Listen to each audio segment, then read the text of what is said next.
There are lots of different workplaces in Montana, factories, offices, farms, but the most dangerous workplace is your vehicle.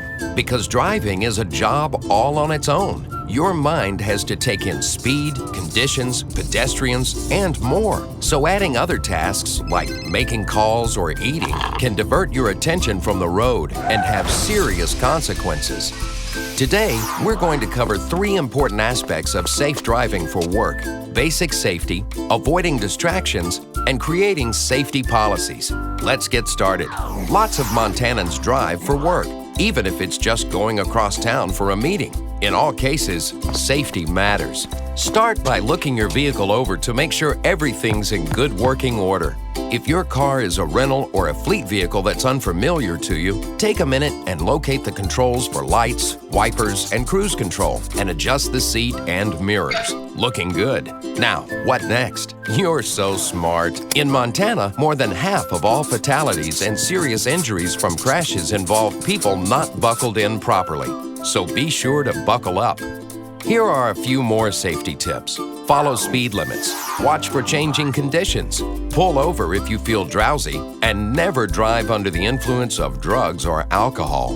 Now, on to distractions. I said, on to distractions.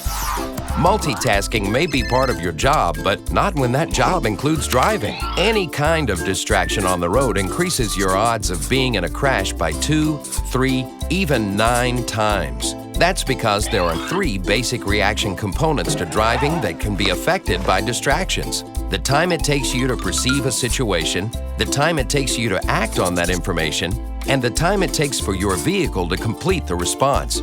So put the distraction down, because even a split-second delay in your reaction time could be bad for all involved. Phew! In many communities, you can be ticketed for distracted driving, but being attentive starts with you. Pull over before using your phone or typing on navigational tools. On longer trips, allow time in your travel plans to stop and eat. Keep items that might tempt you in the trunk, and the things you may need, like sunglasses, handy. Cool. The last thing to remember about driving safety, like any safety issue, it needs to become part of your culture. Develop specific policies around wearing seatbelts, phone use, and eating. Orient new employees to those policies specifically, and hold coworkers and employees accountable by speaking out when you see an infraction. Do all that, and it won't matter where your rolling workplace takes you. You'll get there and back safely. For more on safe driving and policies, call Montana State Fund